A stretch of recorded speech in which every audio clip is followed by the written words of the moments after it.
Hi friends, இன்றைக்கி lunch மெனுவில் பார்த்த எல்லா ரெசிபீஸும் ஒன்று ஒன்றா பார்க்கலாம். ஃபர்ஸ்ட் நம்ம கீரை கூட்டுக்கு சிறுபருப்பு ஒரு 2 கப் அளவுக்கு எடுத்து அதை நல்லா வாஷ் பண்ணிவிட்டு அதை ஒரு கடாயில் சேர்த்துக்கலாம். நான் இந்த கடாயில் தான் கீரை கூட்டு வைக்க போகிறேன், அதனால் பருப்பு கழுவி டைரெக்டாக நான் அதிலேயே சேர்த்துட்டேன். இந்த மாதிரி சேர்த்துட்டு தண்ணி ஊற்றி ஒரு 5 மினிட்ஸ் ஊற வச்சுக்கலாம். இது குக்கரில் சேர்க்குறதா இருந்தால் அப்படியே செஞ்சிடலாம், ஆனால் இந்த பருப்பு சீக்கிரமாகவே வெந்துடும், அதனால் கடாயிலேயே நம்ம செஞ்சிடலாம். அதனால் பருப்பு கழுவி சேர்த்து தண்ணி ஊற்றி ஒரு 5 மினிட்ஸ் ஊறட்டும். இது ஊறுறதுக்குள்ளே நம்ம லஞ்சுக்கு சாதம் வைக்கணும்ல, அதுக்கு அரிசி அளந்து போட்டுட்டு அதை நல்லா கழுவிட்டு தண்ணி ஊற்றி ஊற வச்சுக்கலாம். சாதம் செய்யும் போது அரிசியை ஒரு 15 to 20 மினிட்ஸ் நல்லா ஊறிச்சு அப்படின்னா சாதம் நிறைய வரும். இப்போ அரிசியும் நல்லா ஊறிட்டுருக்கு. இப்போ இந்த பருப்பு ஊறிடுச்சுல, இப்போ இதில் 2 பச்சை மிளகா, ஒரு வெங்காயம் சின்ன சின்னதாக கட் பண்ணி இதில் சேர்த்துக்கோங்க. ஒரு தக்காளி அதே மாதிரி கட் பண்ணி சேர்த்துட்டு இதில் கொஞ்சமாக மஞ்சள்தூள் சேர்த்துருங்க. இது எதையுமே நம்ம மிக்ஸ் பண்ண வேண்டாம், அப்படியே இருக்கட்டும். இப்போ இதில் நம்ம முருங்கைக்கீரையை நல்லா அலசி அதை இதோடு சேர்த்துருங்க. இதை கலந்து விட வேண்டாம், ஏன்னா நம்ம இந்த கீரையை மட்டும் தனியாக எடுத்து கடைய போகிறோம், அதனால் இது தனித்தனியாக இருந்தால் தான் நம்ம தனியாக எடுக்க முடியும். இப்போது ஸ்டவ் ஆன் பண்ணி அதை வச்சிடலாம். இப்போது சாதத்துக்கு ஒரு பாத்திரத்தில் தண்ணி வச்சிட்டோம், அது கொதிக்கட்டும். இதுக்கு நடுவில் நம்ம தயிர் போட்டுடலாம். இந்த பால் நல்லா காய்ச்சி வார்மாக இருக்குது. இப்போ நம்ம எந்த பாத்திரத்தில் தயிர் போட போகிறோமோ அந்த பவுலில் 2 ஸ்பூன் அளவுக்கு நம்ம ஏற்கனவே தயிர் வச்சுருப்போம்ல உரமோருக்கு, அந்த தயிர் எடுத்து நல்லா இதில் சேர்த்து நல்லா க்ரீமி கன்சிஸ்டன்சி வர வரைக்கும் நல்லா மிக்ஸ் பண்ணிவிடுங்க. அதுக்கப்புறமா நம்ம காய்ச்சி ஆற வச்சுருக்கோம்ல, கொஞ்சம் வார்மாக இருக்கும், அந்த பால் இதில் சேர்த்துக்கோங்க, ஏடோடவே சேர்த்துக்கோங்க. இது ஃபுல் க்ரீம் மில்காக இருந்துச்சுன்னா தயிர் ரொம்பவே திக்காக நல்லா வரும். இப்போ பால் சேர்த்துட்டு இதை நல்லா மிக்ஸ் பண்ணிக்கோங்க. அந்த தயிரும் பாலும் நல்லா மிக்ஸ் ஆகணும்.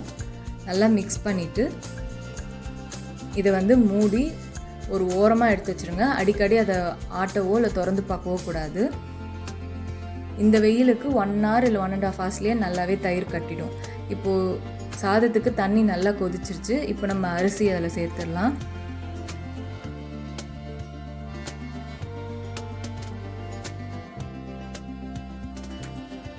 இப்போது இந்த கீரை வெந்துருச்சு. இதை திருப்பி போட்டு கொஞ்ச நேரம் வேக வச்சுக்கலாம். இது சாதாரணமாக இதை மூடி வச்சு வேக வைக்கக்கூடாதுல்ல கீரையை, அதனால் நான் இந்த மாதிரி லோ ஃப்ளேம்லேயே வச்சுட்டு அப்பப்போ இந்த மாதிரி திருப்பி போடுவேன். கீரையை மட்டும் திருப்பி போட்டால் போதும். இதை நம்ம கலந்துட்டோம் அப்படின்னா இந்த கீரையும் பருப்பும் ஒன்றா கலந்து வெந்ததுக்கப்புறம் நம்ம மிக்ஸி ஜாரில் சேர்த்து பல்ஸ் மோடில் அரைக்கும் போது ரொம்ப அந்த பருப்பும் கூட சேர்ந்து அரைஞ்சிரும். அப்போ கீரை பார்க்குறதுக்கு ஒரு மாதிரி க்ரீனாக ஆகிடும். அதனால தான் நம்ம இந்த மாதிரி தனித்தனியாக பண்ணுறோம். இப்போ சாதம் வெந்துருச்சான்னு செக் பண்ணி இதை நம்ம வடிச்சிடலாம். நல்லாவே வெந்துருச்சு. இப்போ இதை வடிச்சிடலாம்.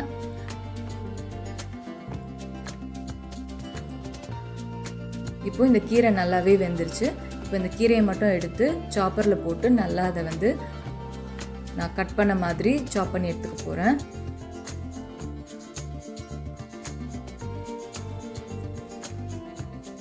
இந்த மாதிரி தனியாக எடுக்கிறதுக்காக தான் நான் எல்லாத்தையும் ஒன்றா சேர்க்க வேண்டாம் அப்படின்னு சொன்னேன். நீங்கள் ஒன்றா கூட எடுத்து அரைக்கலாம், பட் கலர் ரொம்ப அப்படியே க்ரீனாக ஆகிடும் கூட்டு. அதனால தான் இந்த மாதிரி தனித்தனியாக பண்ணும்போது நம்ம அந்த பச்சை மிளகா, கொஞ்சம் வெங்காயம், தக்காளி, இந்த கீரை மட்டும் எடுத்து நம்ம சாப் பண்ணி போட்டோம் அப்படின்னா நல்லாயிருக்கும். இப்போது பருப்பு கொஞ்சம் தான் வெந்திருக்கு, அதனால் மூடி வச்சு அது அப்படியே வெந்துட்டு இருக்கட்டும். இதை நம்ம இப்போ லைட்டாக ஆற வச்சுட்டு நம்ம இந்த மாதிரி சாப் பண்ணிக்கலாம். இது ஒன்றும் பாதியமாக அந்த கீரைலாம் கட்டானா போதும். இப்போ பாருங்கள் நல்லாவே ஆயிருக்கு. இப்போ இதை நம்ம அந்த பருப்போடு சேர்த்துக்கலாம். இதை நீங்கள் தண்ணியாக வேணும்னா தண்ணியாக வச்சுக்கலாம். நான் இன்றைக்கி கூட்டு மாதிரி தான் வச்சுருக்கேன். இப்போ இதை சேர்த்துட்டு இதை நல்லா மிக்ஸ் பண்ணிக்கோங்க. இந்த டைமில் உப்பும் போட்டு அதையும் நல்லா சேர்த்து மிக்ஸ் பண்ணிக்கலாம். இந்த மாதிரி தனித்தனியாக பண்ணுறதுனால உங்களுக்கு பார்க்குறதுக்கு பருப்பு, கீரை அந்த மாதிரி தனித்தனியாக தெரிஞ்சு பார்க்குறதுக்கு நல்லாயிருக்கும். இப்போ கீரையை தாளிச்சிக்கலாம். கடாயில் எண்ணெய் வச்சு சூடானதுக்கப்புறமா கடுகு, சீரகம், பூண்டு தோலோடு தட்டி சேர்த்துக்கோங்க, அது வாசனையாக இருக்கும். இது கூட கொஞ்சம் கருவேப்பிலை, காரத்துக்கு ஏற்ற மாதிரி காஞ்ச மிளகா அதை சேர்த்து இதை நல்லா வறுத்துக்கோங்க. வறுத்துட்டு நம்ம இந்த கூட்டில் சேர்த்து மிக்ஸ் பண்ணி இறக்குனா நம்மளோட முருங்கைக்கீரை கூட்டு சூப்பராக ரெடி ஆகிடும். சாதமும் நம்ம வடிச்சாச்சு, அதுவும் ரெடி.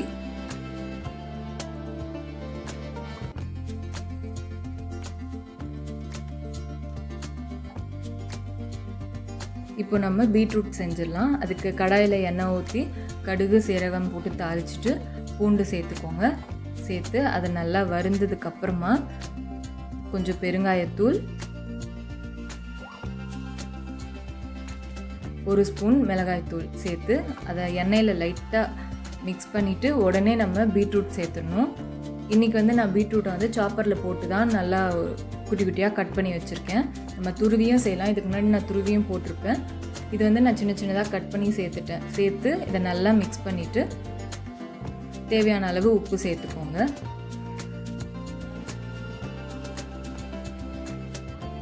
எப்பவுமே பீட்ரூட்டுக்கு நீங்கள் பூண்டு சேர்த்து செஞ்சு பாருங்கள், ரொம்பவே சூப்பராக இருக்கும்.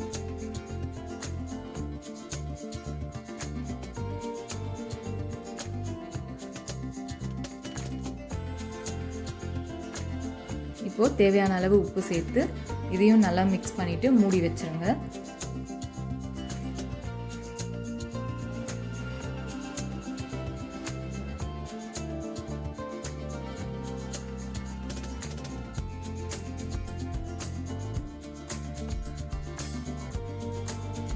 இப்போ ஒரு 5 மினிட்ஸ் அப்படியே இருக்கட்டும். 5 மினிட்ஸ்க்கு அப்புறமா இதை நல்லா திறந்து கலந்து விட்டு இறக்குனா நம்மளோட பீட்ரூட் பொரியல் சூப்பராக ரெடி ஆகிடும். லஞ்சுக்கு சாதம், கீரை கூட்டு, பீட்ரூட் பொரியல், தயிர், ஊறுகாயோட சூப்பராக இருந்துச்சு. கண்டிப்பாக நீங்களும் ட்ரை பண்ணி பாருங்கள்.